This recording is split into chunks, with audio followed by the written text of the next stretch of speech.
like, "Oh, I heard you looking for a job, aren't you?" I was like, "Yeah, I am." He's like, "Do you want to come to Iceland?" And I know I've had a lot of luck in my life to get here, but I've also had a lot of failure. And I know a lot of people say, "Oh, they're just lucky in life." I wouldn't call a lot of it luck. I call it more of it opportunities. Boris, can you say the name? Yeah, Atlethiola. I'm close. It's in the ballpark. Wow.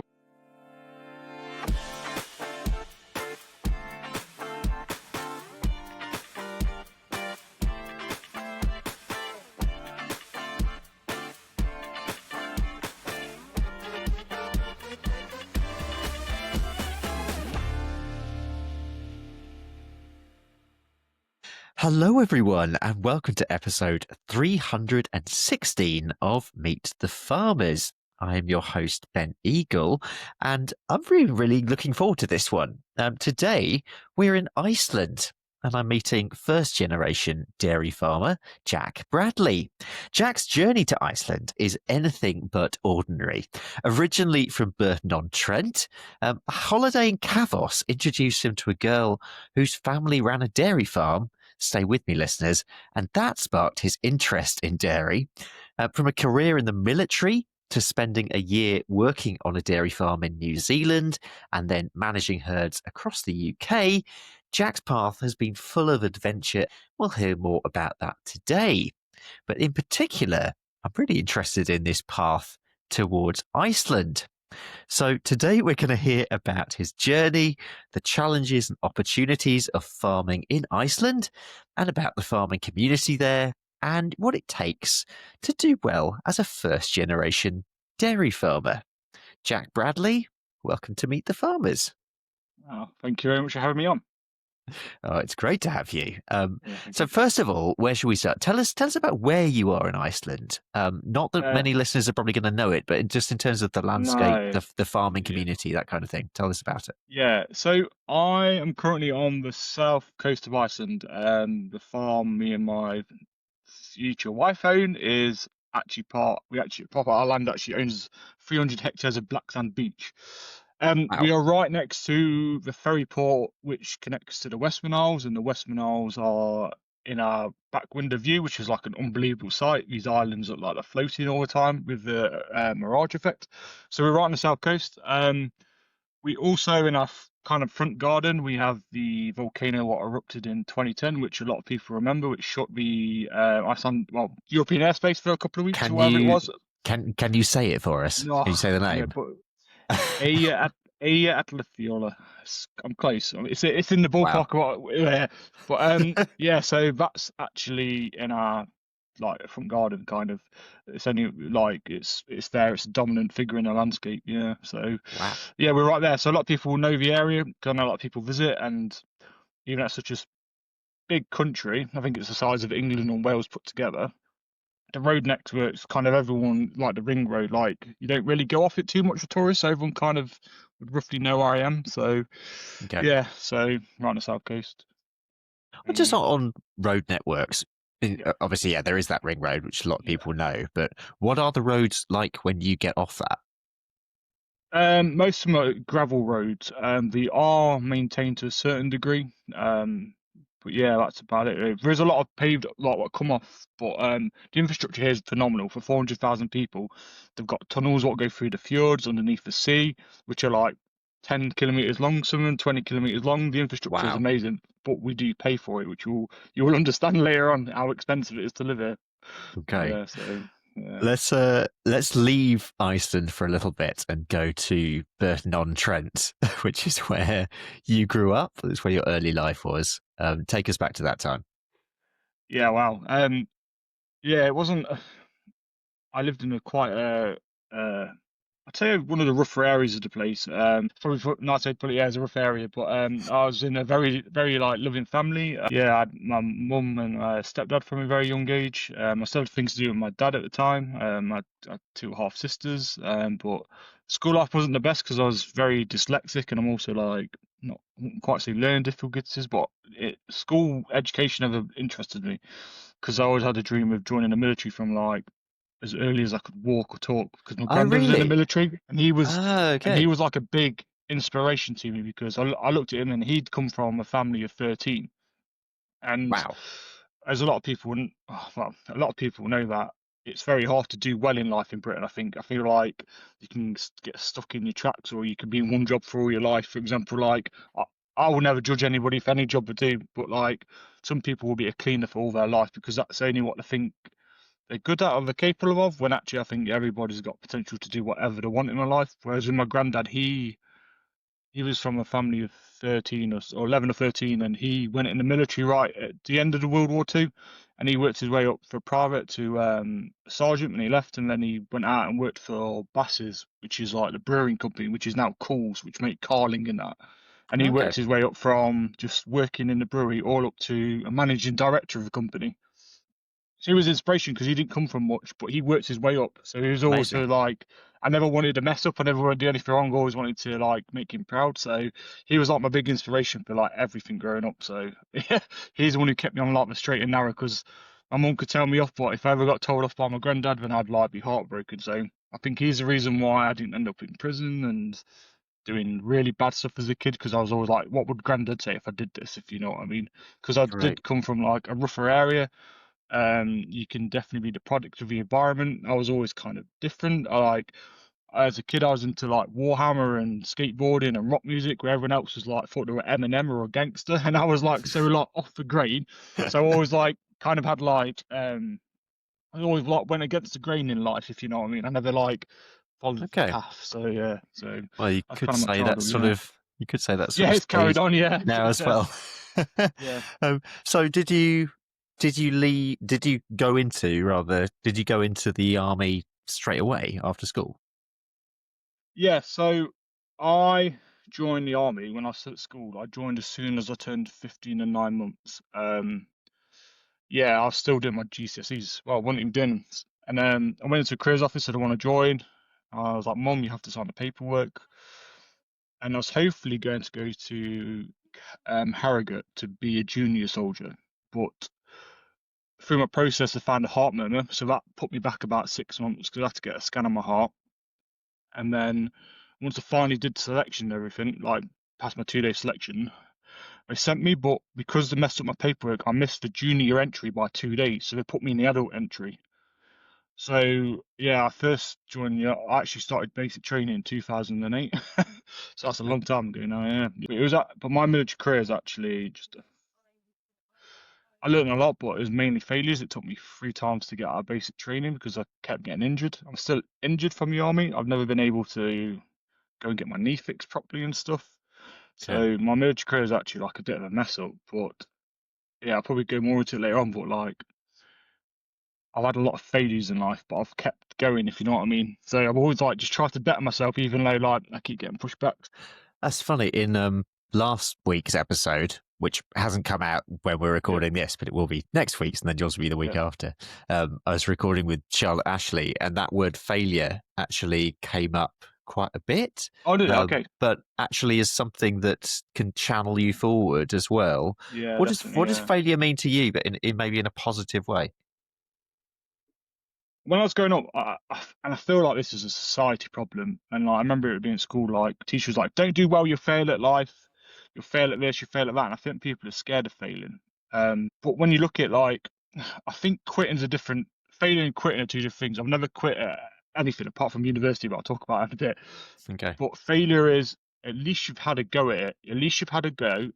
And are you going to learn lessons from it or are you going to sulk about it? And I feel like the first time I went in the army, I only lasted 6 weeks because my knee, because I was so young and I was put in a junior entry and I was fit, I wasn't military fit. I broke, I simply broke. And when I come out, it took me nearly 4 years to go back in because at the time it was like, and the recession was going on. The army was having to cut numbers, so they weren't taking on re-entries because of injuries and stuff. And I knew I needed a knee operation, but I was always scared because the army was very strict at the time. Like if you had like for example, a knee operation, you wouldn't be able to join probably for maybe another 4 years. And I was always determined to go back as fast as I can, and it actually ended up taking a long time. And I was like determined to pass it, but like 4 years of not knowing if I could go back in and using that word failure, like I was like, just gonna fail. I failed. I need to keep going and keep pushing because I think we're quite a very small-minded nation, and we will. we like taking a piss out of people who have failed. Okay. We'd rather take piss out of people who fail than say well done for doing something right. I think we like that because I think a lot of people are too scared to go out their comfort zone.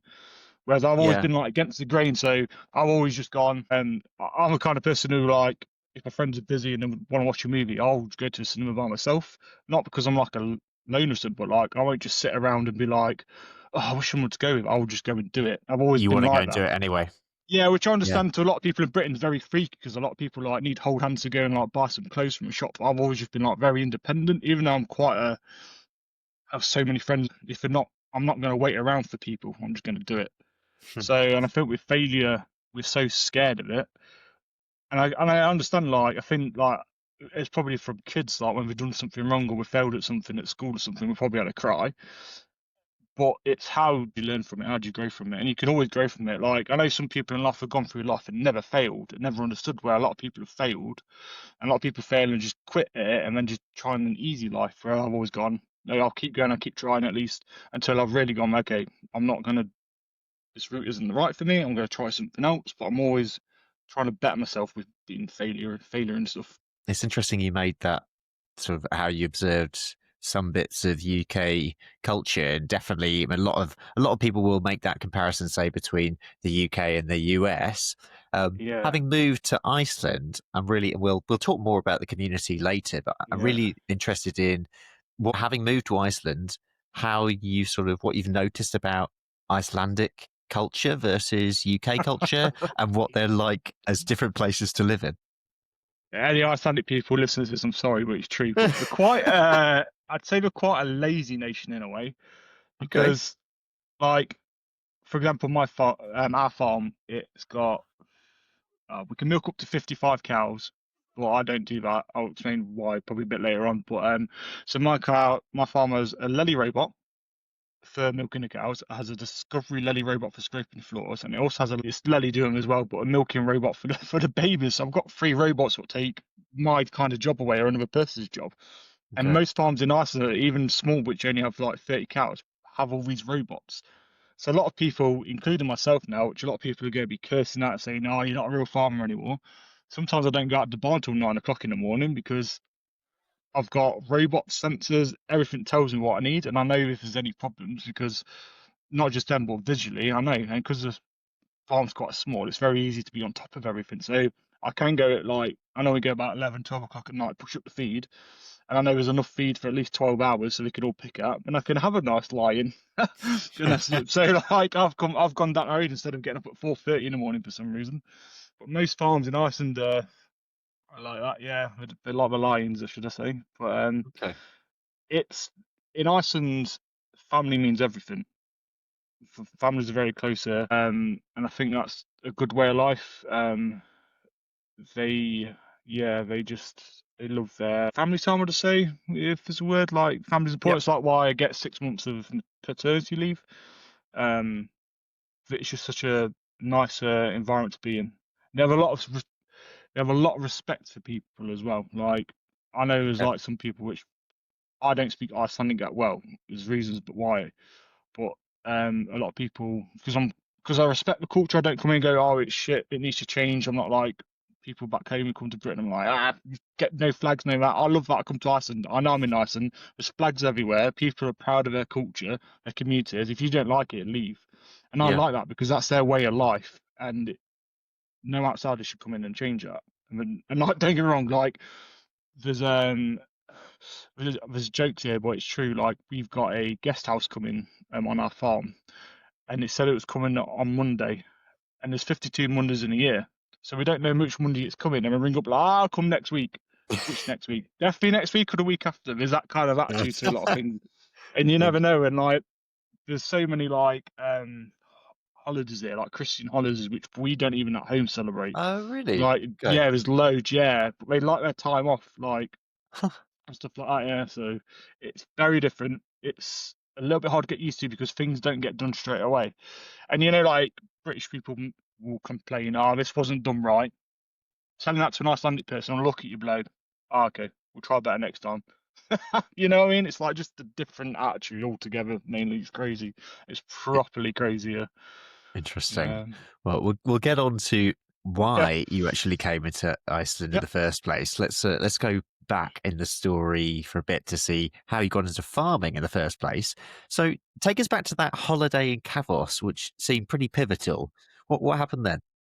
So I went in the army in 2008, got a medical discharge. I went back again to try again in 20, end of 2012. Yeah, 2012. Went back, did a year, um, just barely got out of training, but I was still injured, and they medically discharged me again.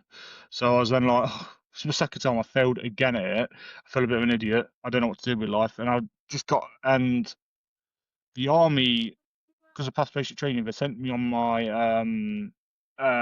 driving. They do like after training, they send you on like driving course so you can get your basic car driving. So I did that, and I was like, I don't know what I want to do. The army's anything I want to do, and I ended up just getting a job selling cars for the time being. And I went through like a very depressive state for quite a while, and I didn't realize Yeah. I was in it. So I was selling cars. I was earning very good money because I'd like the gift of the gab. But I genuinely hated it. And all my mates were like, "Oh, come on a lad's holiday with us." And I never did on a lad's holiday. And so I just decided to go with them. And yeah, so I ended up in Kavos, and it was as wild as I could have imagined it, because I'm quite a party boy, and it was properly wild. I can't go into detail what was up, but for 10 days, those 10 days ruined me. Those 10 I'm gonna days say properly ruined me. Yeah. it's a family show, so let's Yeah. So, let's skip past yeah, the detail. yeah, it properly ruined me. But while I was there, I met a lovely girl, and I was with a Jack lad, and she was like, "We'll take it off the ends." I knew she was from a different background in life. Like, I was a rough and tough, and she was like higher up your hierarchy. You know what I mean? Like from countryside, like went to private school and all that good stuff. And I was trying my best with her, and she was like, "No, no, no." And then we got talking more. We got talking more when we got back home, and she was like, "Where are you from?" So I said Burton, and she said where she was from. I'm not gonna say where, but we were Yeah. only like 12 miles apart. Okay. So we're actually like very close. And she was like born in the same hospital as I was and that. Wow, So that's mad yeah, but coincidence. yeah, but this is going back to like cultural thing, like, and probably get to more in it farming. Like when you're from different backgrounds, you very rarely mix with other people from different backgrounds, if you know what I mean. Like I was from quite a rough area. You know, the other time I met people quite like her was in the army, but that was because they were officers. Yeah. Otherwise, well, I'd never bump into. I'd never probably have anything to do with them. They ain't gonna shop at Asda. They're shopping at Waitrose. You know what I mean? It's like the cultural difference in the UK is massive. Yeah. So we got talking, and ended up dating. But while I was in Kavos, the army give me a bit like a little bit of a payout because it broke me again. We're like, yeah, we've broke you again. Here's a bit of money, and I was in such a depressive state. I just went, I'm leaving Britain. I've had enough, and Wow. decided to go to New Zealand. And yeah, I decided to go to New Zealand actually in July the following year, which was like 2014, and I'll come on back to that in the story. But I decided to. But when I went back home selling cars, I had just realised I hated it. Kavos was like an eye opener. I was like, there's so much more to the world, and I decided to change my flight to the November of that year, and I went on November the 11th. When that time I met the girl, and she's like, "Oh, do you want to come around and help me milk the cows one day?" And I was like, "Sure, why not? I know where this is going." Yeah, I was like, "I know where this is going." And no, no, no, I went around and milked the cows, and I was petrified of them. I was genuinely petrified. And this was the first time I'd ever been on a farm. And I'd been to like adventure farms and that as a kid. Yeah. And because I grew up like just in the Peak District, like I'd see farms all the times, but I'd never been to a farm. I'd never even walked through like a farmer's field, I don't think. So when this girl was like, and she was like pushing up the cows and running through them and that, and they had British Friesians, if I remember rightly. And Okay. I was 6'3", and she was like 5'2", and she was like pushing up these cows, and she was, "Oh, help me push up the cows," and they would move or jump, and I would jump the fence. I would literally crap myself. I was like so scared of them, but I was like so amazed at this. Yeah, I was like, wow, this is amazing. What a career. I was like, you get paid to do this. I was like, this is amazing. But that shows you just how little we know in the country. A lot of people don't know nothing about farming. We don't go to them.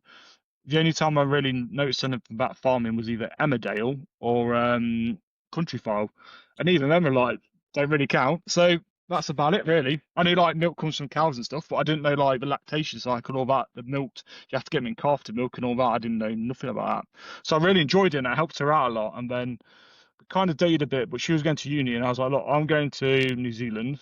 I was like, look, it's silly. Like, you're going to uni, first year of uni, you go and enjoy it, have fun. I know it would be amazing for you. I'm going to New Zealand.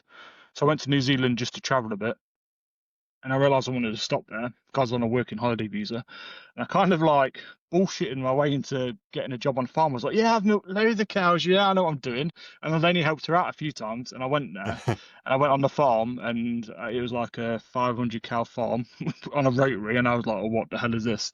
So like I went on Google, I think, and learned out about rotaries and that, kind of like made myself look like I knew what I was doing, and I ended up stopping there for a year. Like the farmer loved me, kept paying wages. You knew I wasn't like a greenhorn, as they say, but I think being from the military and failing, I was like, I want to do well in life, and I think this is what I want to do. So, After that year in New Zealand, did you consider yeah, staying? yeah, I did, but this comes back to failure. I appealed my case in the army, and I said, look, it wasn't fair that I got medical discharge again. And they said, yeah, you're right, you can come back, but you have to do your basic training again because you've been out for so long. I was like, Uh, okay, so I went back and did it again, but yeah, I went back and did it again, but I was never fit enough, and I just kept getting injured, so I ended up medically discharging me again. So, but I went for a pretty bad time the third time. The army was fine, but the week I found out I was getting medical discharged, I was a bit like, I really don't know what I'm doing in life now. I've spent nearly 10 years following this dream. I didn't give up. I kept going back and back because I wanted it so much. And they're mm, like, no, look, you're just not able-bodied, and we're sorry. And they were really good about it because what a lot of people don't realize is the army's the army, but a lot of it's run by civilians, and the medical staff there are all civilians. The army wanted to keep me, but the medical staff have the last say. right. So and then yeah, and a lieutenant colonel of I think it was like the North UK, who was in charge of the medical, and he actually brought me in and went, look, you went, you should hold your head up high. I know you've not done anything you wanted to do, but you've not given up, and you should like take failure and use it and channel it into something else. He went, what do you want to do? But I've been to New Zealand and that, and he was like blown away. He was like, wow, that's amazing. I was like, yeah, I'm with a girl whose dad's in a dairy farm. I might get back into farming full time, but I kind of went off the rails because I was like, oh, I'm just have to be a farmer now. And I didn't really want to be a farmer at the time. Okay. But that said, that same week, my granddad died. Um, so I lost the one thing I only ever wanted to be was a soldier, and I lost my granddad in the same week. And when it spiraled out of control, I went into a real bad depression state, which I didn't realize. Started drinking heavily, and then I was like, so then I think it took about 6 months to kick you out. At that time, I broke up with the girl I was with. That's all to do with me. And then I was like, oh, I need a job. So then I ended up going for an agency, and then started to go into British dairy farming properly full time then, Okay. because the army actually give me every time you leave the army, no matter what rank, you get like I think it's about £800 to do any course you want. They don't give it here because everyone just like gone to piss with it. So you have to like. So this time I went, do you know what? I'm going to do my insemination course with it. So I went and did that because I knew that would help me get a job more Yep. and stuff like that. You know, so I did that. So that helped out loads, like because then it was like I was kind of like at herd manager level, and because of New Zealand, and I was still going home at weekends to help the girlfriend out at the time, do bits on the farm. So I did know, and I was quite good at it because I did take an interest, but I wasn't that into it. So once I finally left, and was like, right, the army's over. I'm never doing it again. Spent 10 years of my life. This is where this so farming's that. That's it. That's the only qualification I've got. I've got nothing else. When you were in the herd manager position, whereabouts in the country was that farm? So it took like a few years to go up there, but I went to like I was just like a herdsman, and that was in Staffordshire. I worked for a guy there, and I absolutely hated it. And how I was taught, like in New Zealand, wasn't the way this farmer wanted me to do, but I thought I was doing right because that's the way he wanted me to do it. So Mm, there's also like a knowledge and skill based things. I think everyone's different, you know. Um, yeah. but I didn't want to stop at one farm because I wanted to work my way up. My boss in New Zealand said, he's like, you'll go far in life, but when it's getting experience and then finding these positions, because he went, I'll be honest with you, you'll probably never own a farm because not because you can't or you're not capable. The money situation is astronomical. And in New Zealand, it was like unbelievable, and let alone in Britain. So that was always in my back head, and it always stuck with me. I was like, maybe this isn't the career because I want to like go as high as I can. And if I can only do like herd manager, maybe manage a farm, I'll never own a farm. What's the point? Because as everyone knows, like risk and reward. You know what I mean? Like even in this place, I may run it and own it, but like at least I've got something to show for it at the end of the day. And then at that time, I decided to try and do the herd management course at university because I talked to a few people like if you want to be a farm manager, most farm manager jobs you need a university degree with for some reason because like every AC is like you must have a degree in this. So I decided to try being a herd going to university and doing herd management. I absolutely hated it. I absolutely hated it because I was 26, 7 at the time, and yeah, I was with people which one didn't really not like me, but a lot of them were like from this proper farming background. Like Okay. they were who right hammers, they were in the money, daddy ain't this, daddy ain't that. And we're like, why are you here? I was like, why are you 27 years old going to university? What? And they were like very much like, what's gone wrong in life? You know what I mean? Hmm. And at the time, because I was still going through this like very depressive state, it sat with me because I was like, why has gone wrong? Because I haven't done a normal life. You know what I mean? I quit my first year, then I went back and did it, and then I started my second year, and I was like, I really hate this. All I'm doing is like learning how to go on the internet and Google search stuff. That's pretty much it was like this isn't farming to me. I don't think I was learning much. So then I also got in trouble at university. I ended up having a fight with one of the lads, which I don't recommend. But so then in the end, I was like, I've just had enough, so I just quit. And then that's the only thing I've quit in my life is that. But I really hated it, and I thought it was just a waste of money. So then I was like really stuck. I was like, I need to go back to New Zealand. I was happy there. Everyone loved me there. Right. Money was good. So I was going for my visa and I put my CV on four extra hands. And it must have been on there 5 minutes. I'm not even joking. It was on there 5 minutes. And I had a phone call from it come up with Iceland. You know, like sometimes you get phone calls and it Oh, comes up with okay. like I don't know, sometimes it might be a shop or I've noticed like sometimes Santander might call me or something like that. They call it Iceland and normally I'd never answer because I've got nothing to do with Iceland. So I answered it, I was like, hello. And there's just this crazy guy and he's like, hi, I'm from Iceland. I was like, Iceland. I was like, the shop was like, no, the country. I was like, oh, how can I help you? He's like, oh, I heard you're looking for a job, aren't you? I was like, yeah, I am. He's like, do you want to come to Iceland? I was like, I'll be honest with you, I've got no money. I'm stuck at university. I'm stuck in this. I was actually currently I was working at I think it's unofficial, but it's the biggest dairy farm in England. Right. I was like their calf rearer because it was right next to where my at university was. So I was like Okay. working there, living at the university, and then some money. And then we went, oh, I'll buy you your flights. He went, when can you come? I was like, tomorrow. He was like, yeah. So I just jumped on a plane and went over. Oh my Yeah, goodness.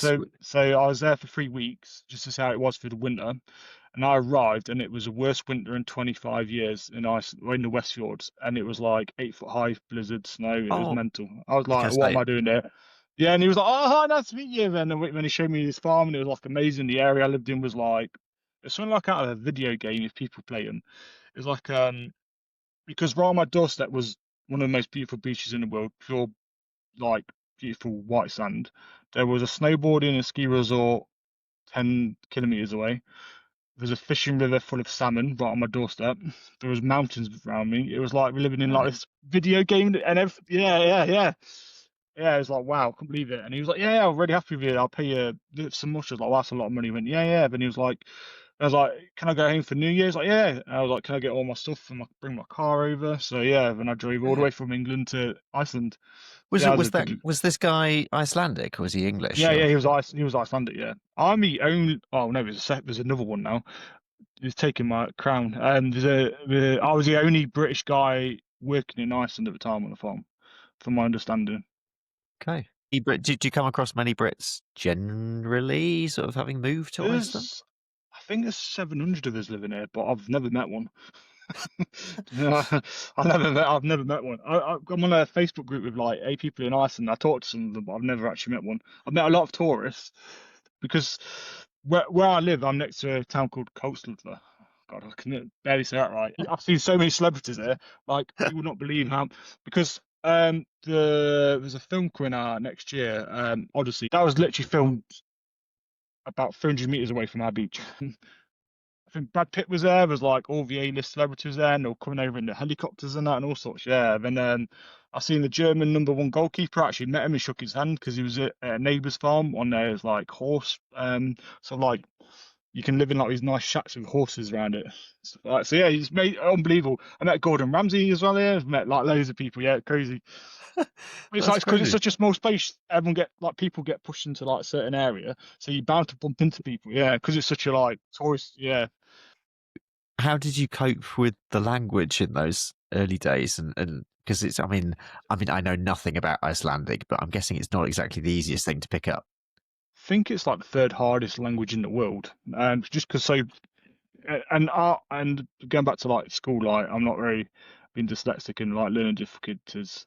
My language isn't the best in remembering names, so I've struggled, and I know a lot of words, and I can read it better than I can say it, but it is very hard. But luckily, most people, because I don't look at Icelandic, most people know and just talk English, and everyone knows I don't really talk it, so a lot of people are fine with it. Some are a bit. Some will tell you like you should learn Icelandic, but it's not been easy because going back to me coming over in my car. So I drove over to Iceland in my car, and the night before I left, I went out for a few drinks with my mates, and my mum was very angry with me. She was like, "Make sure you say goodbye to me before you leave." I was like, "Yeah, yeah, of course I will."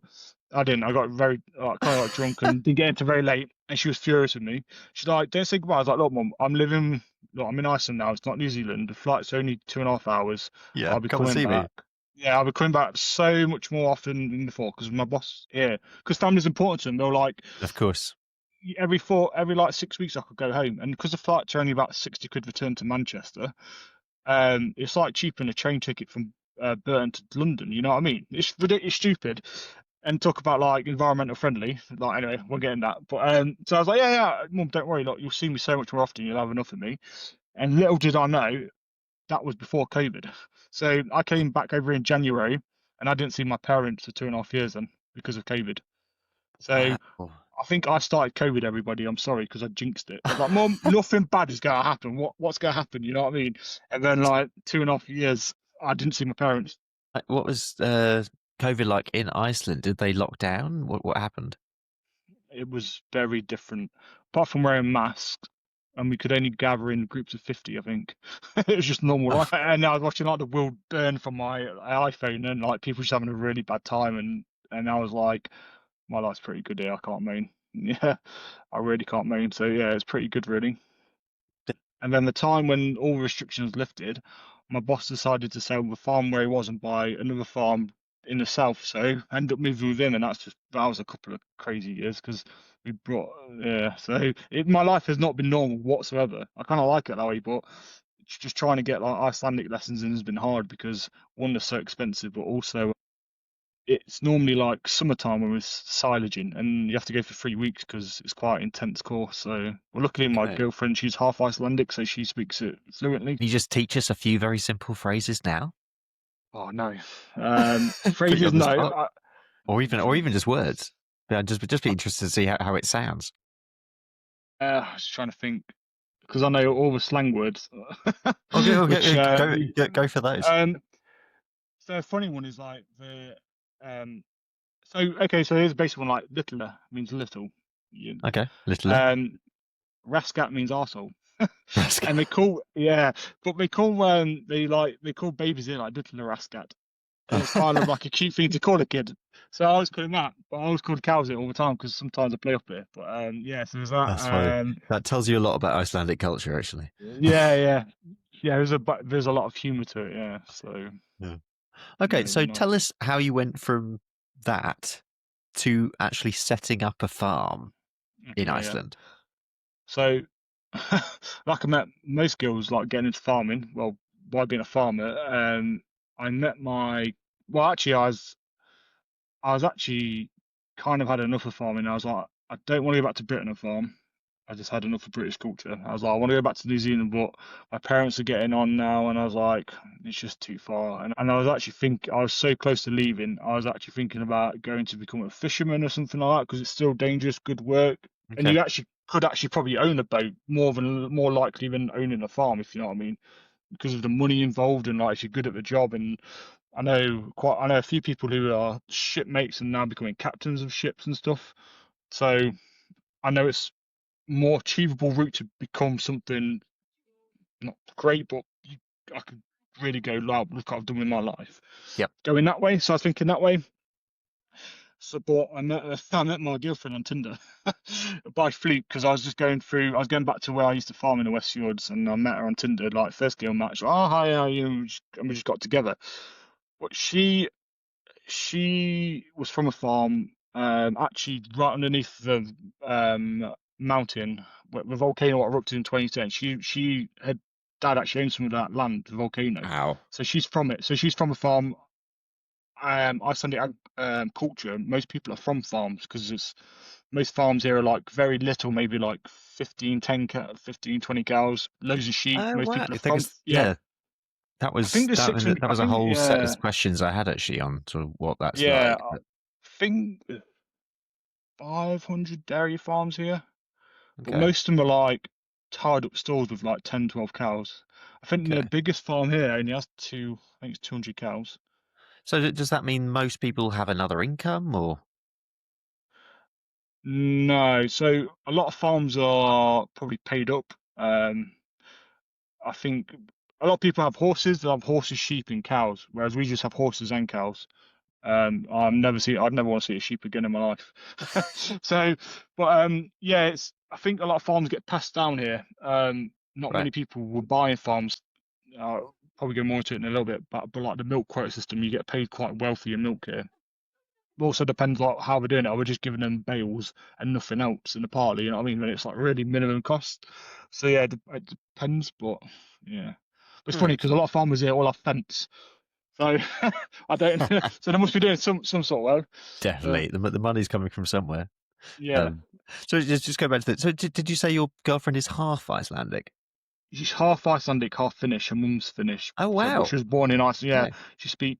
Yeah, she's very clever girl, very business orientated. If you can speak Icelandic and Finnish, then She can that's speak a pretty good Icelandic, start. Finnish. We all had to learn Danish here, but not many even. She speaks Danish as well, English, bits of Spanish, bits of German. So yeah, she's very clever. And she's with Wow. me. So like, yeah, I'm the muscle, she's the brains. But we met at Tinder, and she always wanted to own a farm, but she was interested in farming, but she always went down a different route. Meeting me, she was like visiting me on the farm and stuff. Then we ended up moving in together because she owned two properties in Iceland. She owned a house and a guest house near me, and she rented out the house to people, and she had a guest house like on Airbnb and that. And we were like, I knew I was going to spend the rest of my life with her, cliche as it sounds, but we just decided, hey, we should start saving up for a farm. And this farm came available, and we'll sit and we'd only been together we hadn't even been together 6 months, I don't think. And we just said, should we go and buy a farm Wow, that's together? moving fast. Yeah, yeah, yeah. So, so we decided, yeah, let's go for it. And I was like, because she's like, there's always a way you can get money. So we decided to sell her guest house and a house she had. But the reason why we could do it was because Reykjavik is so expensive. It's been pushing people out to like the next town along, and then Right. people been pushing out to the next town along to Selfoss. Then everyone's been pushed out of Selfoss now because prices are going up. So in the couple of years, she owned the guest house and the her other house. They doubled in price. So when she went to sell it, yeah. So we had a big deposit there already. So it's funny because technically she owns the farm and everything, but my name's on it because we're getting married. But I'm paying her back the deposit what I would have put down. So that's how it's working. If you all want to know, so yeah, so I'm like what she's like my sugar mummy. That's what I joke. But so we did that, but we went to buy this place. So yeah, we'll take it. We did the business plan, and within 4 weeks we got told, yeah, you have it. That's how fast it moved. It was like, yeah, you got it. We could have literally taken the farm over in 4 weeks. Things moved very quick here, but we had to wait for the people who sold this place. They were buying another farm, and they're waiting for that farmer to sell up and move into his house. So it took like I think about 8 weeks start to finish. I And we mean, sold both that's houses, not and we sold bad. we sold the guest house and the other house in that time as well. That's how fast it moves. And just to people go shouting at me, you know your digital ID cards you're getting. Oh We have them in yes. we have them in Iceland, Do you? Okay. and Tell us more. they are the best things in the world because you have we have so the code is my birthday and a 4-digit code. I have to put it into everything. Like if I go onto like a website, I put it in, it comes up with all my details. Okay. Buying a car, like for example, a car loan. If I wanted a car, I'd go, yeah, I want to buy this car, put my details in, and it's so fast that I'd get the loan approved straight away. That's how fast stuff moves. Right. Like when we sold the farm, happened like instantly, like Bob the loans instantly, because you have all your information there. all your documents are all online, everything, but only you can access it. Or like, like if people looking at your credit or whatever your assets you Yeah. got, that's it. So only you have it. You have to have like your passcode, but also you have to have a phone which sends you like to give him like to know it's you, if you know what I mean. That's it. But things happen so quick here with it. It's amazing. I love it. I couldn't live without it. Like logging in, putting all your details in. You put your passcode, it comes up with everything. Like, there you go, easy. All But right. it's how fast. Yeah, but it's how fast it makes business here, if you know what I mean. Like, if you want to sell something, I've never sold anything in the UK, but I know it's a bit of a ball ache. Could take months, years, get all the paperwork, this, but everything's all in just one spot for you, and it is like, but like, it just happens so quick, and everybody knows who you are, like what you do, how much income comes in, how much is going out, all your assets, everything's all in one place. And people are like, oh, I don't want to know that, but if you want to like, especially if you're business orientated or farming, like I brought a voucher, my first ever first ever tractor. The loan was approved within like 2 minutes, and I took it there and then. Where you know what I mean? Like I know from selling cars, these can take like a week to go for the bank and all this crap. Yeah, so I love it. So I'd recommend it. Like even like your health insurance and like um going to the like going places and that, and just it's just amazing. I love it. I absolutely love it. I couldn't live without it. Tell us a little bit about Iceland's milk quota system, because that sounds like it's pretty unique. So I'll explain a little bit. We brought this when we brought this farm. It was 600 hectares of land. So we've got 600 hectares of land. We had about 100 cattle at different ages and stuff, like 50 milking. They come with a robot. It come with like a New Holland. They come with a case, a couple of shit tanks, a spreader. It come with like everything you need to start farming. And it come with the milk quota, which was 270,000 litres, and that cost us £1.6 million in English money. Which, when you think about it, for that much, you'd be probably putting a zero, but like probably 116 million to buy something like that with nothing in the UK. So it is a lot cheaper to buy. The land here is actually very cheap to buy. However, the thing what made it that expensive was the milk quota, because everybody's on a milk quota system here. So you have to buy into it. And it's not as easy as you think, because I think from my understanding, it's there to stop big businesses buying it all at once, and then just Okay. one farm has it. But it's expensive. It's about you have to buy every litre. So every litre, we have 270,000 litres a year. So once you buy it, it's there. You don't have to rebuy it. But if you want to, like, say you want to milk 300,000 next year, we'll have to buy another 30,000 litres. So you get guaranteed get paid. I think it's about £1. So £1 5 pence a litre of milk with your milk quota. So our first 270 litres of milk, we get £1 5 pence. After that, we get paid for the milk, but we never know what it is, and it gets set each year at a certain time of year. I think it's about June, I think. So Okay. this year we get only 60p a litre. So we lose what 45p off the milk quota. However, it's still we can't farm breaks even with that for the rest of the year because we run out of milk quota. I think we run out in July. So the rest of for like 5 6 months of the year, we don't get milk quota price. But for example, next year we might only get 20p for the extra milk when it's not worth even turning on the robots. You might as well just stop milking altogether. So you never know. So you need this milk quota, but that's what makes the farm so expensive. But it's expensive to buy. It is about £2.50 for every litre. And you can't just say you want 100,000 litres, you can't just buy 100,000 litres. I think the max you can buy is 50, but that's because we're new entries. Otherwise, it's like you can only buy a set amount because so many people buy it, if you know what I mean. And it's like a buy seller market. It's a little bit confusing, I know, but that's how it is. Yeah. So, but also if we it's so expensive to buy so hard to expand it. We're actually looking at buying. Hopefully, we want to try and buy another dairy farm, which has more milk quota, more cows, and it's probably cheaper to buy another dairy farm than it is to build a barn and buy milk quota. Because if we want to go to a million, if we want to go to a million liters, and we can only buy say max 100,000 liters a year, it'll take us 10 years to get there, but it'd also take us probably about 1.2 million pounds to buy it all. Then plus a new Wow. barn, then plus the robots. So even though we get paid well, the money in Iceland is like blows your mind how much stuff is. Yeah, it's crazy. It's like, for example, most like flats in Reykjavik are like £600,000 to buy. Most houses like £1 million.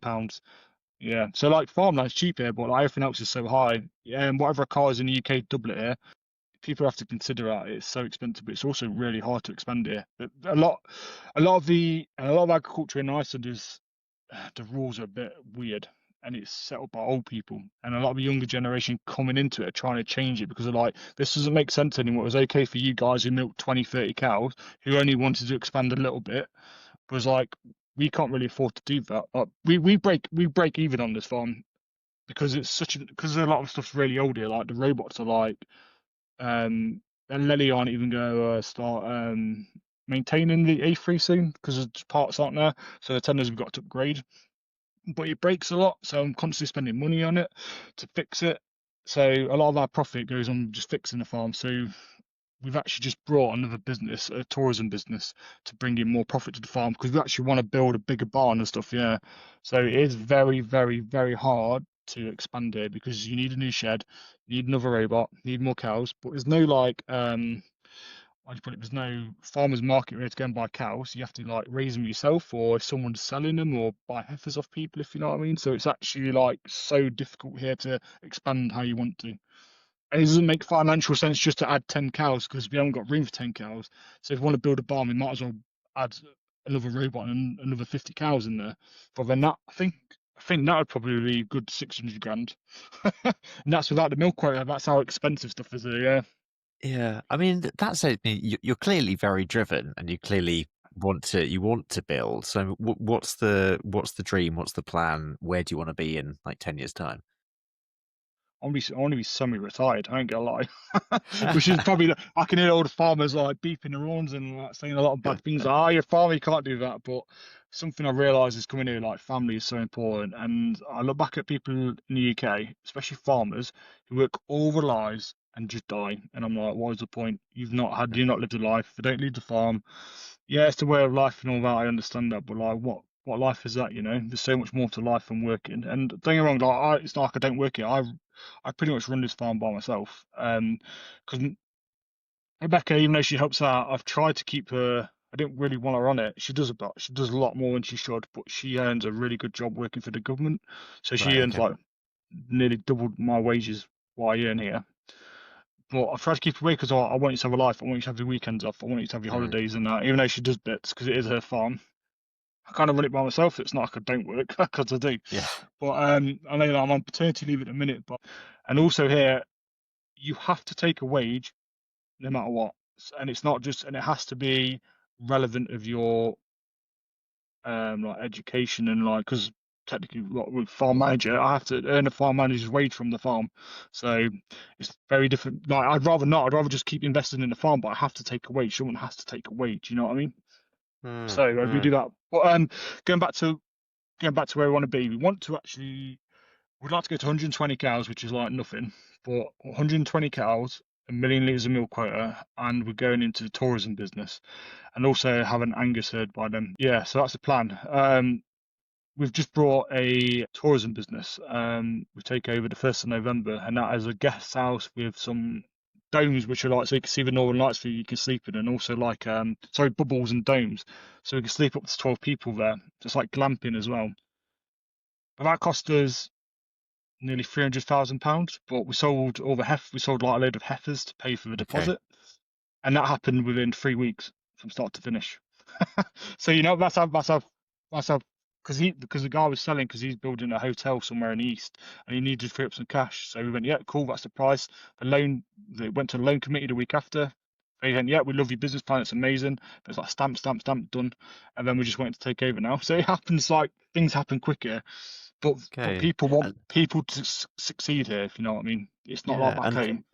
and that starts in November, did you say? November the 1st, yeah. So if you want to come Ah, over, I was get going your to good. say, do you want to give a quick plug if anyone is interested? Yeah, you'd probably have to direct me this on Instagram, but it is a guest house with glamping. So you can either like have a guest house, or you can glamp, or like so different people there at once. There is a website up for it, but the previous owner owns that, and like everything I'm booking and that is coming to us, so it's not actually showing at the minute. So, but yeah, we opened 1st of November, so but we have a lot of bookings for next year. We just don't know what they are yet. So it's normally sold out all year round, but that place earns more profit than this place does. That's the reason why we've done it, because Okay. we need to bring in more profit. We don't want all our eggs in one basket, and we are trying to grow a little beef herd, but that takes time. Everything takes time, and we were also looking at like what would 300 grand buy us on the farm, and we're like, well, it'd take us 3 years to get the first penny from it, from planning permission to building to then putting like some balls in there. It'd take 3 years where we need something more or less straight away to come in. So that's the reason why we've gone for this place. Well, this episode comes out on the 3rd of November, so Okay, yeah. you will, by that point, you will Yes. you will have taken it over. Yeah, That's you would very have to exciting. sign on Instagram then, hopefully by then, or links. And we don't know what we're going to call the name because it's very Icelandic before. So trying to, yeah, so we've got a few things to sort out. But yeah, just quickly going back to Fadia, especially because now I've got a baby here. She was born in July, so she's just over 3 months old. And Yeah. like seeing her, I was like, Congratulations. thank you very much. She's been a dream. It's been so easy so far. It's been so easy. Touch wood, she's carries on that way. But failing through my life has made me want to succeed more, and I'm really happy to fail. Like I fail on this farm because I'm not the most academic farmer in the world. Like I feel like because I wasn't born into farming, I've probably missed probably 20 years of knowledge. Like being born into farming, I think like you get so much knowledge from like your dad talking about it on the phone, talking to his friends, going to young farmers and that, and I never had any of that. I got into farming when I was 23. Yeah. So I think I was quite old in life because I've missed like so much knowledge, and I'm always trying to learn. And I'm not ignorant to people saying there's better ways to do it. There is better ways to do stuff. And I've actually got this milking herd to be one of the best in Iceland now because I knew there's a lot of problems with the herd. So I knew how to solve them, and a lot of it wasn't rocket science. It was just getting the basics right as best as I can here. And a lot of farmers fail here because they don't understand the basics. Whereas in Britain, it's kind of drilled into you on no matter what farm or what level you're at. If you do the basics right, that's half your problem solved. And then you Yeah. can look at more advanced stuff. So We're going to have to. I'm honestly, I'm fascinated by life in Iceland generally. We're going to have to start to round these up. But before we do, I thought I'd just throw a few random questions your way. Just like Icelandic traditions, are there any sort of, is there anything like that you've discovered that is a bit sort of, you've wondered what is going on here? there's a every start of just after Christmas, there's a I call it the Rotten Food Festival, and it's like in most towns, villages, it's all over Iceland, and it's kind of like the communities get together and they eat like sour ram testicles, Nice. bits of whale, ram sheep's heads. Yeah, it's pretty disgusting, like fermented shark and stuff like that. And they just go there and kind of take the piss out of everybody, like as a committee. I love it. And I didn't make it last year because I had a heifer carving, which was coming out backwards, upside down, all different ways.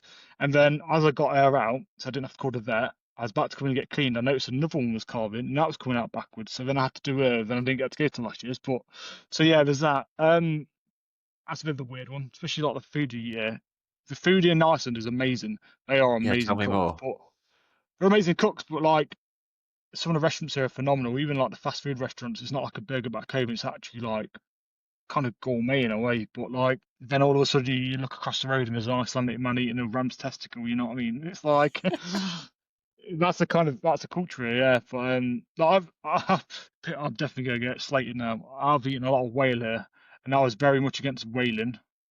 But now I'm like, it's actually kind of really nice, guys. I think you should like maybe give it a shot. You know what I mean? Like maybe if it is um, found right and you only take a little bit of quota, maybe we should. You know what I mean? I'm not going to throw my nose up to it. I'm not one of these people who come to Iceland like, no, you should not do this. Because at the end of the day, this is our tradition. I ain't going to come here and tell them they should or shouldn't. Mm. I said I would try it. If I liked it, I'd probably have it again.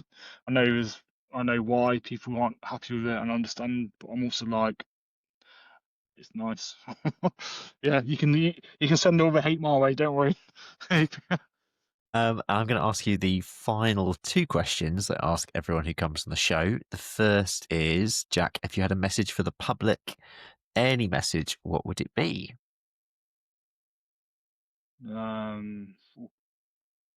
Going out your comfort zone, I think, is a good one. I know I've had a lot of luck in my life to get here, but I've also had a lot of failure. And I know a lot of people say, "Oh, they're just lucky in life." I think most people, I wouldn't call a lot of it luck. I call it more of it opportunities. And you don't get opportunities sitting on your sofa watching Love Island, I'm afraid. Like a lot of people do, stuck in their ways, 9 to 5 job. And so I said to a lot of people then, if you want to change things in your life and you're too scared to, start small. And what be my small is maybe you buy your favorite can of pop is Coke. Try Fanta today. Do tiny little things in your life, which I know will still cost money, but are so small that you'd be more like a Chinese meal. Try a different meal for once. Just try little things, and that will build your confidence up to start trying different things. And I think then you can snowball. And because I know most people are stuck in dead end jobs that hate it, but don't know how to get out of it.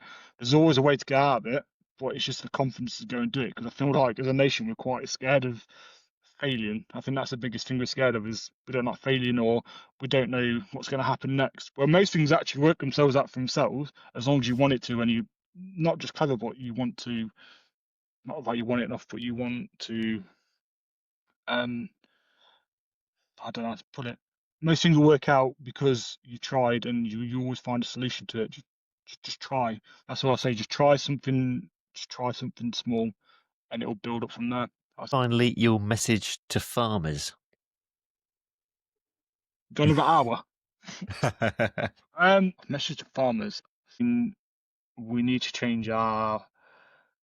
I'm going to upset a lot of people, I think. We need to change the way we talk to the public about how hard life is. Because I get a bit pissed off a lot of time when I see farmers kicking off at how hard life is, and then he's stood behind his 25 plate Range Rover and his nice shuffle jacket, which costs 300 quid, with his like big £300,000 Fenton in the background. And I'm like, is your life as hard as it is, or are you still breaking even? You know what I mean? I know it's hard for a lot of people, and it's especially agriculture. But when I look at, we're trying to tell a nation which is what we're feeding that life's hard, and they're like, we're on the breadline here. You know what I mean? We've just lost everything. I feel like we've got to change how we come across to people and why it's hard. Not just saying it's hard, but and showing, but like even. And somewhat's not discussed in England is like the cost of stuff. I never knew really much about farming because we're very even as a nation, we're very like keep the money to our heart. Don't say how much stuff is. Whereas in Iceland, we're very open about it. Like I'm open about talking about how much stuff costs here, how much a farm costs us, and everything. But we've got to be more transparent with people, like how hard it is if we want to change it, and also if we want to bring new blood into the agriculture, we have to give people chances because it is a very much a culture shock to people of how farmers work, especially in dairy farming when you're up early and that, and some people might enjoy it the first day, then be tired the next two because they've never got up at 4:30 in the morning. Doesn't mean the shit of Yeah. a job. Just means you've got to give these people chances. And I think you can tell if someone wants it enough or not. But we've just got to give people chances. And I've been given chances in my life, but it goes back to failure and like trying new things out. We've just got to try things and not be worried about failing as much. It'll always work out. And one of the thing in Iceland is pederastist, which means everything will be okay. Which is yeah, it's kind of nice. So I think that in itself is a good point to end it on. But Jack, thank you so much for coming on the show. It's Yeah, thank been you so much. just Yeah, a really amazing insight into yeah, Iceland and your experience there. yeah. Thank you very much. But that is it for today. A big thank you to my guest for today, Jack Bradley, for coming on the show. Thank you also for listening or watching. Please subscribe wherever you are listening or watching if you don't already, so you don't miss next week's episode. And speaking of which, we're going to be moving from Iceland to Kenya. And we'll be releasing some of my recordings from my recent trip there as part of the International Federation of Agricultural Journalists trip. It was just amazing, and I've come back with so many great memories of that. But so that'll be next week. But for now, I'm Ben Eagle. This has been Meet the Farmers, and thank you very much for listening.